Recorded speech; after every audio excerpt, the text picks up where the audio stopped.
Kabobo at Kastar Nation, manigong bagong taon. Ngayong araw ay makakasama natin ang isang kilala at batikang feng shui expert na si Master Hans Kua. Kanyang tatalakayin ang mga gabay, pampaswerte at predictions para sa taong 2024. Ano nga ba ang feng shui? Alamin natin ang kabuuan na yan mula kay Master Hans. Ang ganda po niya na thank you muna kay Bombo Radio Philippines. Thank you for having Master Hans Kua. Very happy and healthy and prosperous year of the 2024, year of the wooden dragon. Ang feng shui is a Chinese word po for wind and water po ang feng shui. Alam niyo po ba, ang feng shui has been practiced for thousands of years na. And pinaniniwalaan natin ang feng shui kasi every year dapat tinatawag natin, nire-realign natin. Inaayos natin, nire-realign natin yung bahay natin kasi may mga sector dyan na swerte, may mga sector na hindi swerte, tapos na yung sector na swerte dyan, mga sector naman na hindi swerte, kailangan ilipat-lipat. Yan po ang tinatawag nating flying star feng shui. Alam mo yung flying star feng shui, para yung buhay natin, no? Minsan, nasa taas tayo, nasa baba tayo, parang sa bahay natin, may mga sector, may mga direction dyan na swerte, may mga sector, may mga direction din dyan na hindi swerte. Pwede ko bang i-discuss ngayon? Paano natin ma-attract ang swerte? At sa ating bahay man o sa ating tindahan, sa tulong pa rin po ng tinatawag nating Flying Star Feng Shui. Unang-una, narito ang kanyang pagpapaliwanag at pagbabahagi ukol sa 5 lucky sectors para sa taong 2024. Ayan meron tayong 5 sector na masuswerte for 2024. Yung direction na to, paano mo malaman mas yung direction na to? Unang-una, sa cellphone natin may compass tayo. No, tayo sa gitna ng bahay natin, gitna ng opisina natin, gamitin natin ang cellphone compass natin. No? Ang cellphone compass natin, tapos pahiga ang basa, tatayo tayo sa gitna, hanapin niyo lang po yung north, south, east, and west. Pag alam niyo na north, south, east, and west, itong video na to, pwede niyo pong i-rewind, ba tawag doon? I-back para makuha natin yung mga notes, ready niyo na papel, at ang ballpen. Simulan muna natin ang disclaimer. Muli po ang feng shui, ang masasabihin ni Master Hans Kua, ay pandagdag swerte lamang. Wala tayong guarantee, wala tayong promise. Dahil kayo pa rin po ang gumagawa ng swerte nyo po. Ibig sabihin, nasa inyong mga kamay pa rin nakasalalay ang inyong mga tagumpay. 5 po ang sector na swerte. Pag sector na swerte, ibig sabihin po yan, kailangan natin gamitin.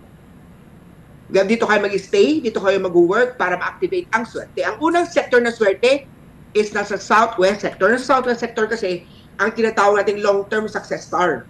Kung gusto mo na tuloy-tuloy na project, tuloy-tuloy na pirmahan ng kontrata, tuloy-tuloy na maraming deals, tuloy-tuloy na maraming benta, ilagay ang cashier, cash box, pagpirma ng kontrata, pag-work sa southwest direction. Diyan kayo upo, diyan magawing active. Makatulong sa southwest direction ng pag-display ng tinatawag nating money tree. Mga lucky charm na money tree ay mabibili po sa Lucky Charm Store ni Master Hans Kua. Master Hans, nasa malayong lugar ako, gusto ko bumili online, pwede ba? Ingat lang kayo online, marami kasing gumagamit ng picture ng pangalan ni Master Hans Kua, nagbebenta sila ng mga, kung ano ng mga bracelet, gold, mga singsing, mga kwintas, tapos nalagay mo birthday mo, pangalan mo, tapos may hula. Do not give your private information dahil hindi yan sa akin. Southwest direction, money tree. Southwest direction, diyan kayo mag-work. Dahil po, ang long-term prosperity star. Number 2, na maswerte sa 2024 year of the wooden dragon natin is east direction. Nasa east direction, ang tinatawag natin victory and success star. Kung gusto mo pong maging number 1, maging victory, maging success, dagdagan ng sipag-tiyaga para maging successful ka dahil ikaw pa rin po gumagawa ng swerte niyo po. So, para maging successful tayo, sa east direction makakatulong ang pag-display ng victory horse, ng lucky na rabbit, pag-enhance ng good luck, good fortune. Pwede na maglagay sa east direction ng tinatawag nating dragons. Lahat ng sign this year, kailangan nyo po mag-display ng dragons. Ang dragon is an auspicious sign. Bawal lang ang dragon sa pinanganak ng Year of the Dog. Ipa-feng shui ang bahay tindahan kay Master Hans Kua. Bumili sa Lucky Charm Store ko po para ako mismo makapaggabay sa'yo.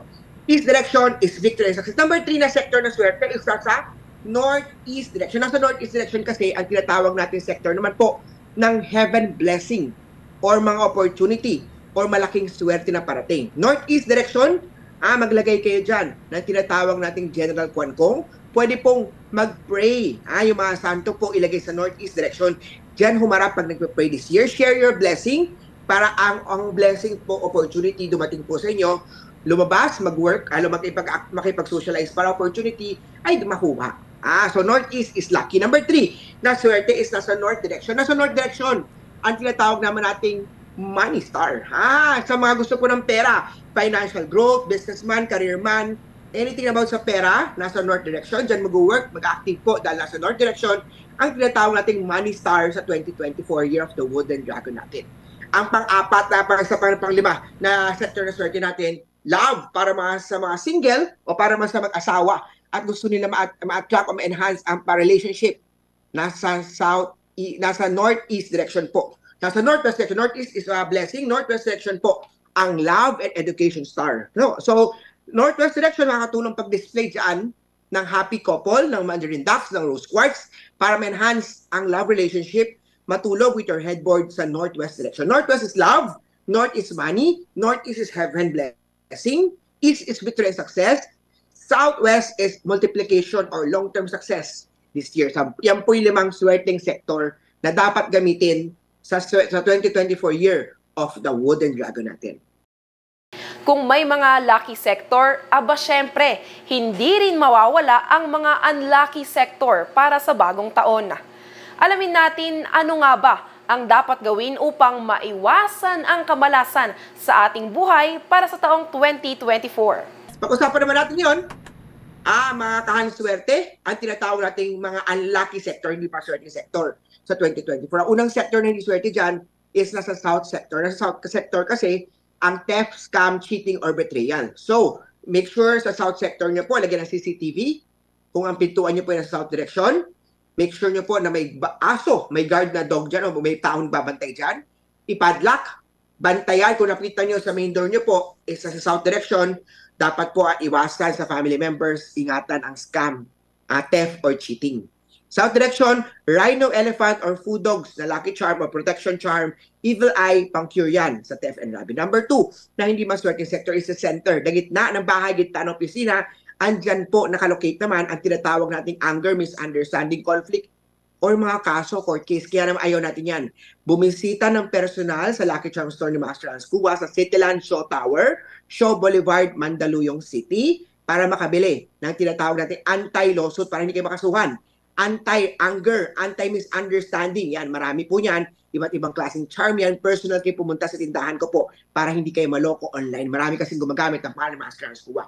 So, center is tinatawag nating mga anger, misunderstanding. Number 3 na hindi maswerteng sector, illness star ay nasa southeast direction. Southeast direction, andyan po tinatawag natin mga sakit.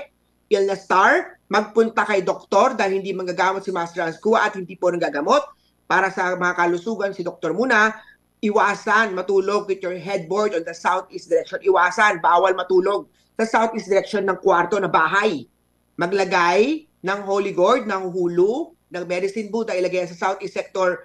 Pure yan for the illness star. Number 3, na hindi maswerte, is the west sector. West sector is where the 5 yellow misfortune star located.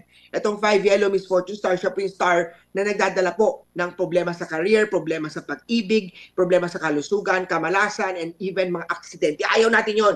Maglagay ng 5-element pagoda cure o cure po sa 5 yellow misfortune star sa mabibilihan sa tindahan ni Master Hans Kua. So, ang hindi maswerte, southeast, the south, the center, and the west. Yan po yung 4 na hindi maswerteng sector. Pag hindi maswerteng sector, kung pwedeng hindi gamitin, huwag munang magstay sa lugar na yan para makaiwas tayo sa misfortune. Samantala, para naman sa mga Chinese zodiac signs, alamin natin ang gabay ni Master Hans para sa pagpasok ng swerte sa inyong buhay. Meron kasing mga swerte at malas para sa bagong taon. Kaya naman, ibabahagi rin ni Master Hans kung ano ang dapat nating gawin upang maitaboy ang kamalasan. Pag-usapan naman natin ngayon ang 12 Animal Zodiac Forecast Prediction, gabay, patnubay, prediction. Kayo pa rin gumagawa ng swerte nyo po dahil nasa inyong mga kamay nasilalay ang inyong tagumpay. Para sa mga pinanganak ng Year of the Rat, Money Star activated. Kaya naman, mag-display ng money bag, ng money catcher, ng prosperity frog, bilhin ang mga charms sa citrine na lucky charm sa Lucky Charm Store ni Master Hans Kua. Sa aspetong pera, very good po ang pera ng mga Year of the Rat. After ni Rat, ang best friend ni Rat is Year of the Ox. Ox the Ox din dahil maraming opportunity, maraming blessing from heaven. Ang mga Ox, dahil Ox the Ox sila, mag-share ng blessing. Mag-pray na nakaharap sa northeast direction, mag-display ng General Kwan Kong, mag-display ng wealth ship, mag-display ng money tree sa northeast direction, Ox, para po ma-activate ang swerte. Ox this year sa Love Star, magandang love life, magandang magkaroon po ng dragon. Lahat ng baby dragon this year ay swerte, bawal lang po sa dog na daddy or mommy. If the husband or the wife is dog sign, iwasan lang po magka-baby dragon. Other than that, lahat po maswerte po ang baby dragon.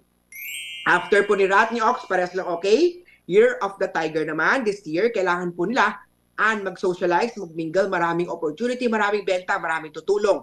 Kaya naman mag-share, tumulong sa ibang tao para tuloy-tuloy ang swerte. Magsuot ng Tiger's Eye, bilhin yan sa tindahan ni Master Hans.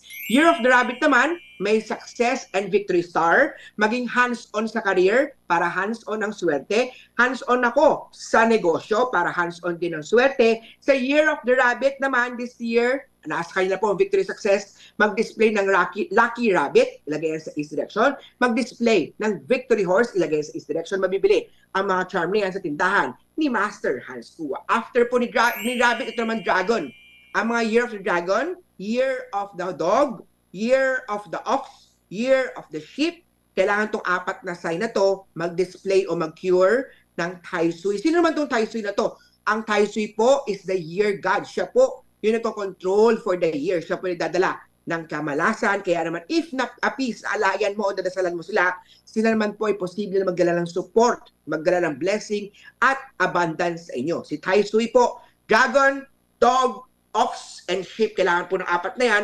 Ng Tai Sui Cure, kontakin po. Personal nyo po i-message. Make sure nyo po na si Master Hans Kua ang kausap nyo po. Year of the Dragon, bantayan ng kalusugan sa love life.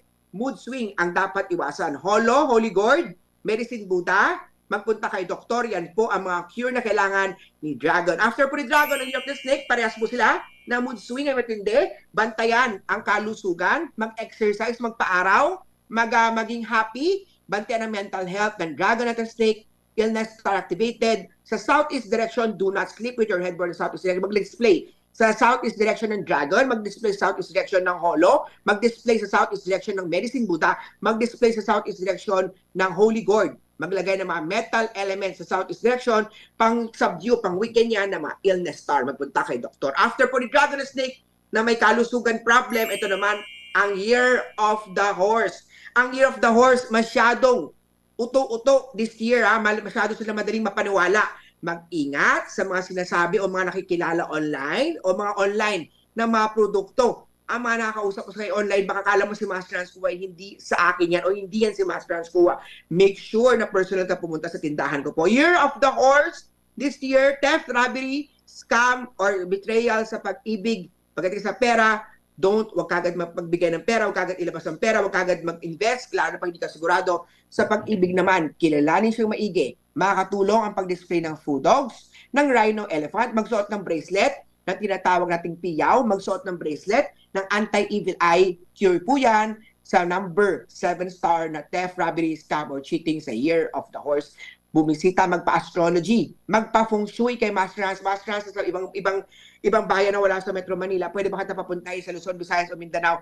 Kahit ibang bansa pa po, pwedeng lumipad, pumunta dyan si Master Hans Kua. Pwedeng online consultation, tarot reading, astrology reading, feng shui ng bahay, feng shui ng opisina. Kailangan nyo po yan. Year of the Sheep naman, parehas si dog, parehas po ni horse. Alam mo, si horse is the best friend of sheep. Ang magdadala ng swerte sa kanilang dalawa ay si sheep. Na kay sheep kasi this year, ang tinatawag nating long-term investment luck. Sa pera, kailangan mag-invest sa long-term. Ang mga Year of the Sheep, magandang taon to. Mag-expand ng negosyo. Year of the Sheep sa pag-ibig, okay din po magka-baby. Okay din po magpakasal. Ang Year of the Sheep, horse at sheep, mag-display ng Lucky Dragon, bilhin yan sa tindahan ni Master Hans. After po ni sheep, Year of the Monkey. Year of the Monkey din creativity niya po ay magdadala ng long-term expansion, long-term investment sa Year of the Monkey. Kaya naman Year of the Monkey, mag-display ng dragon, fertility star sa Year of the Monkey is also activated. So Year of the Monkey, pwede rin po siyang magkakaroon ng pagkakasal, magkaroon ng baby. The Year of the Monkey, magandang taon to para sa fertility sa baby, magandang taon to, may opportunity ang mga monkey. After po ni sheep at ni monkey na may expansion, success sa negosyo. Ito naman, ang Year of the Rooster ay the best friend ng Year of the Dragon. Sila po ang pinakakaibigan ng dragon. Kaya naman po, Love Star, magandang magpakasal, maganda pong mag-baby na dragon. Sa mga single, mingle, socialize dahil may love relationship. Kailangan nyo lang pong i-cure yung 5 yellow misfortune star na umupo po sa chart ng Year of the Rooster. Bumisita, i-message si Master Hans Kua, ipa-feng shui si Master, bahay, tindahan, ipa-feng shui yung bahay, tindahan.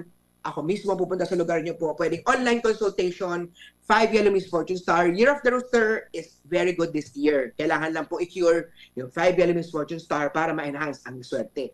After po ni Rooster, ang kalaban ng Dragon ay Year of the Dog. This year si Dog, huwag maging agresibo, pag-isipan maigi, magpa-astrology, magpa-palm guhit ng palad reading muna, magpa-feng shui, pag-isipan, planuhin maigi muna bago dumiskarte sa gustong gawin ng mga Year of the Dog. Not your year, posible mapahamak, posible ang wrong move, posible ang mga maling gagawin, magpa-feng shui muna kay Master Hans Kua.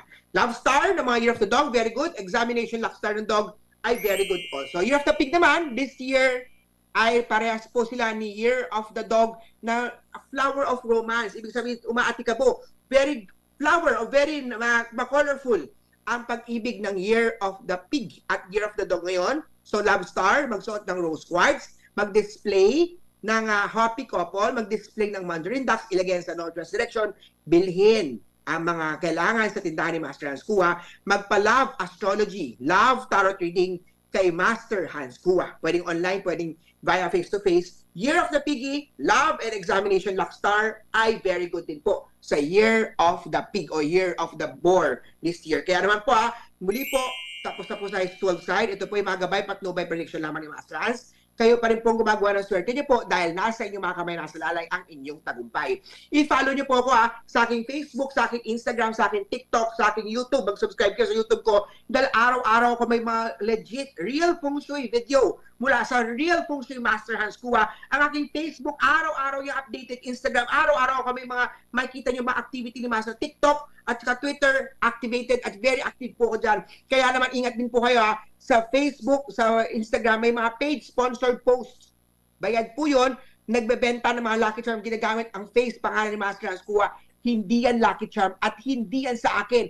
Huwag niyong hayaan na ma-scam kayo online. Personal niyong pumunta sa tindahan ko po na nasa Cityland, Shaw Tower, Shaw Boulevard. Tapat lang po ng St. Francis Church, Mandaluyong City. Ang Cityland Shaw Tower ay katabi o malapit po sa tinatawag natin Shangri-La Plaza o Shangri-La Mall sa crossing sa EDSA Shaw, Mandaluyong City. Cityland Shaw Tower po. Ang Lucky Charm store ko po, bukas po yan, Monday to Saturday, 11 na umaga hanggang 5 p.m. po. Para sa mga tarot, baraha reading, kapalaran sa baraha, palm o guhit ng palad, face or aura reading, astrology, life chart o birth reading, meron tayo face or aura reading, pang-cleansing, Master Hans, negative ako, ilang taon na negative, malas-malas, personal cleansing or yung bahay o tindahan nyo po, function ng bahay, function ng opisina, or baswerting petsa, date selection, or groundbreaking ritual, ang pinaka-pinagkakatiwala ang Feng Shui Master ng Philippines. Hindi na sa Pilipinas, kundi sa international din. More than 10-20 years now in practice at ang daming araw-araw na kliyente natutulungan si Master Hans Kua. I-message nyo po ako sa aking Viber. I-text nyo po ako 0922-829-0382.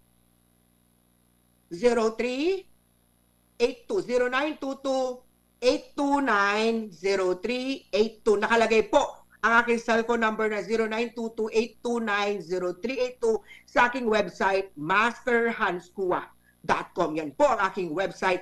Follow nyo po ako sa mga social media account ko po. Kita-kita tayo sa aking mga social media account dahil everyday may activity si Master Hans. Wishing everyone a prosperous, happy, and healthy Year of the Wooden Dragon. Year of the 2024.